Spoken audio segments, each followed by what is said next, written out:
it seemed to me, especially in Western countries, including in North America and Europe, there was a loss of confidence in the public proclamation of the gospel. Now, I think that's short-sighted and wrong for two reasons.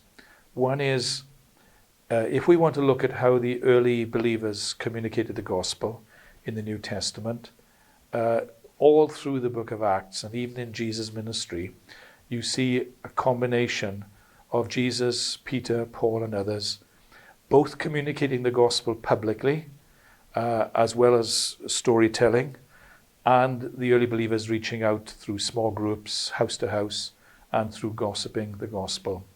So all through Acts, you have the public communication of the gospel, which you may call preaching or proclamation. It seems to me, therefore, that if it's biblical, it is transcultural and transhistorical. And if we ask the question in our generation, does it work, as the first question, it's the wrong question.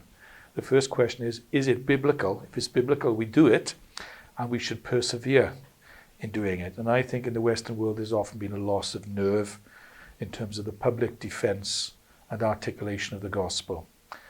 When we actually engage in it, especially if we communicate the coherence of the Christian message, how it provides the best answers to people's big questions like the issue of suffering, for example, it has a side benefit of actually instilling confidence in many believers who secretly don't share the gospel because deep down they're not convinced it's defensible and true.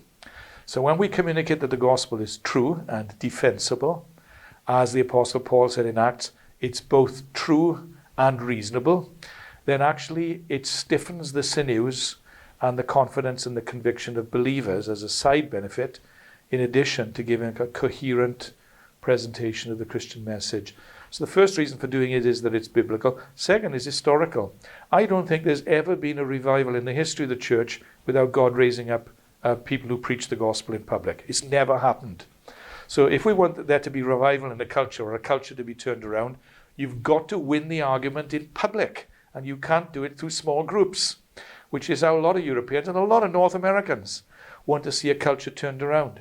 It seems to me that when we look at the Reformation in Europe, which is our template for how to transform a culture, which is how we explain the way Europe is today, the influences of the Christian message, it happened because the reformers in the 16th century both proclaimed the gospel in public, and they won the debate in public about the efficacy on the application of biblical truth to every sphere of society. And even though our culture has changed and it's 500 years later, if we want to see Europe turned around, we have to proclaim the gospel in public, and we have to defend the superiority of the truth claims of the gospel in public.